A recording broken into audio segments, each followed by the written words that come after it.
आप देखिए योगी की पुलिस यानी कि उत्तर प्रदेश की पुलिस किस तरीके से काम करती है। एक दलित नाबालिग के साथ में छेड़छाड़ लोग करते हैं और छेड़छाड़ करने के बाद में वो खुलेआम घूम रहे हैं और पुलिस ने जिन पर आरोप लगाया वो तो खुलेआम घूम रहे हैं।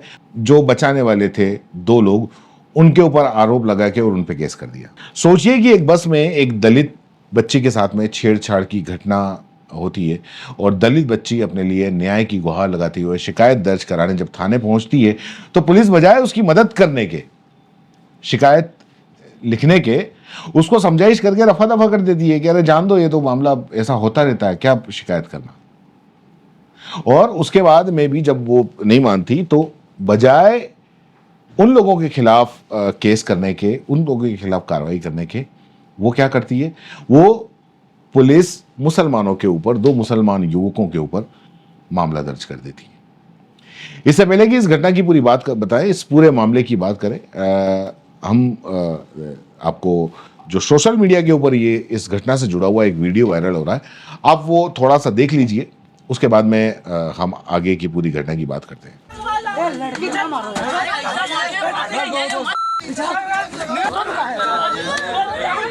मार के भागने के दूर मार या बहुत रन ले रहा है।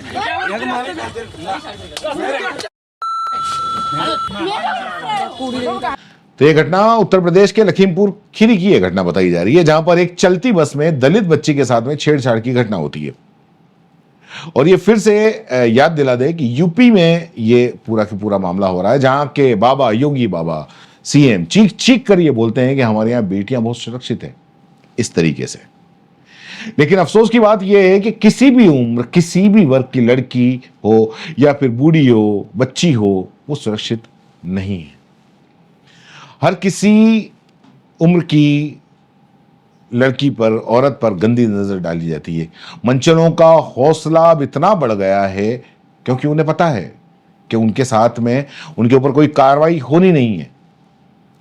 और खास करके अगर मान लो मंचले ये अगर किसी वर्ग से अगर जुड़े हुए हैं या छोटी मोटी राजनीतिक पार्टी, मतलब छोटा मोटे कार्यकर्ता भी हैं, तो फिर उनके साथ में तो इस तरीके का कोई कार्रवाई होनी नहीं है। शिकायत दर्ज होगी भी सही तो पुलिस कुछ भी नहीं करने वाली है। तो ये जो वीडियो वायरल हो रहा है, जिसकी तस्वीरें भी आप देख रहे हो, जहां पर एक लड़की है जो चलती बस के अंदर बैठी हुई है, कुछ लड़के उसके साथ में बदतमीजी करते हैं और इसके अलावा उसको बुरी तरीके से पीटते हैं। ये लड़की जो जिसकी उम्र बता रहे हैं कि केवल 16 साल की है, नाबालिग बच्ची है, उसकी गलती बस इतनी थी कि वो दलित है और दूसरा ये कि उसने अपने साथ में हो रहा है जो छेड़छाड़ हो रही थी उसका विरोध किया और इसकी वजह से इन मंचरों ने उस बच्ची को पीटा। और इतना ही नहीं, बस में और भी कई सारे लोग मौजूद थे। लेकिन अफसोस की बात कि किसी की मजाल नहीं हुई कि वो उठकर एक बार उस बच्ची को बचाने के लिए आ गया। यहां तक कि जब उसको बचाने के लिए उसकी मदद, जब उसने मदद की गुहार लगाई, पुकार लगाई, तो ड्राइवर और कंडक्टर मदद के लिए आगे आते हैं। लेकिन वहां पर ये मंचले उस बच्ची के साथ में जो छेड़छाड़ कर रहे होते हैं, वो उस ड्राइवर और कंडक्टर को भी पीटने लगते हैं। और उसके बाद में क्या होता है, अब देखिए कि जब बच्ची विरोध करती है तो उसका पहले तो बहुत उसको पीटा जाता है और बाद में जब ड्राइवर और कंडक्टर बचाव के लिए आते हैं तो उन दोनों को भी बहुत बुरी तरीके से ये मनचले पीटते हैं ताकि वो उनके रास्ते से हट जाएं। और वो ये भी कहते हैं कि मैं सल्टा दूंगा, ये हमारा मामला है, तुम बीच में नहीं बोल सकते। अब ये कहते हुए और उसके बाद में फिर क्या है कि जो आरोपी है, वो आरोपी जब नहीं मानते हैं, मारपीट पे उतारू होते हैं। और जब वो ये देखते हैं कि ये जो ड्राइवर कंडक्टर हैं मुस्लिम हैं, तो और भी ज़्यादा वो भड़क जाते हैं क्योंकि मुस्लिम देखते ही तो। लेकिन किसी तरीके से ये जो ड्राइवर है वो किसी तरीके से वो बस को थाने के पास में ले जाता है।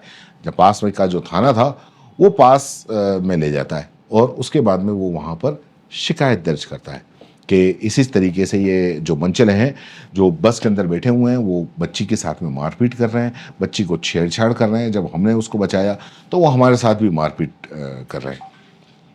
लेकिन पुलिस क्या करती है पता है, बजाय उन पर कार्रवाई करने के या बजाय उनको कुछ कहने के, पुलिस वहां पर आपसी समझौता करवाने के लिए बैठ जाती है।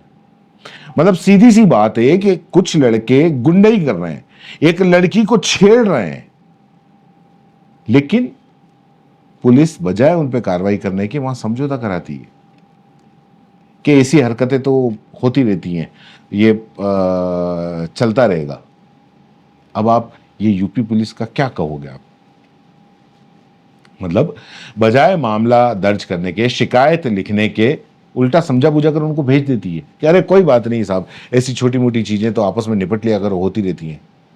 अब सवाल ये उठता है कि आखिर पुलिस ने ये मना क्यों किया? क्या वो लड़की दलित थी इसलिए मना किया, या फिर जो छेड़छाड़ करने वाले थे वो कोई ऊंची जाति के थे या कोई रसूख वाले थे इसलिए मना किया?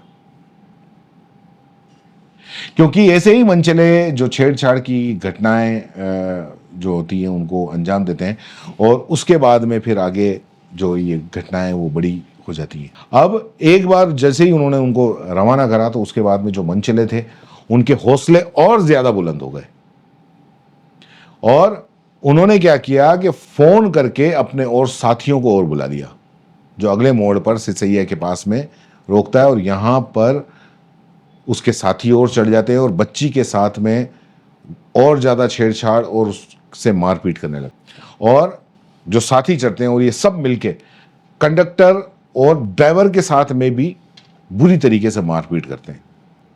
और उस वक्त भी जो बस के अंदर बाकी के जो लोग थे वहां पर जो मौजूद थे, वो सिर्फ मुख तमाशबीन भर के देखते रहे। किसी ने उनको रोका नहीं।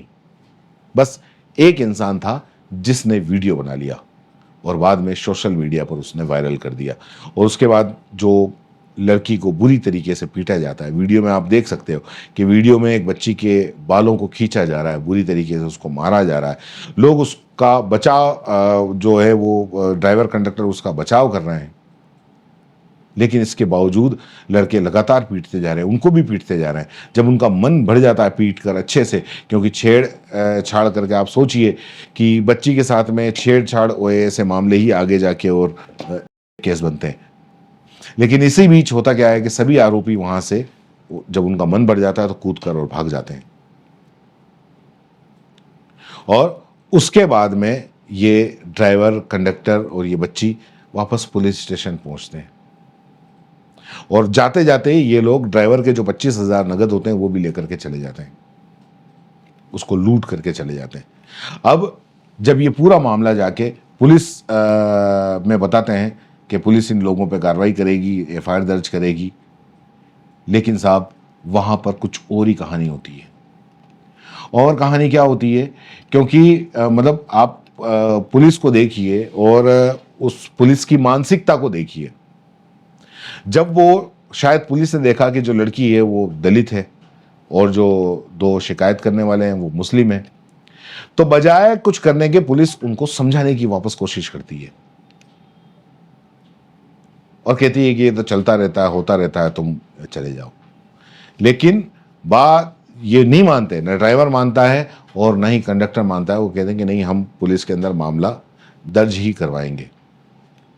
वो नहीं मानते, वो सुलह करने के लिए बिल्कुल मना कर देते हैं। वो कहते हैं कि हमको शिकायत ही दर्ज करवानी है, आवाज उठानी है। उसके बाद में फिर पुलिस क्या खेल खेलती है, इस जो ये पूरा सीधा मामला था, इस पूरे मामले को पलट देती है।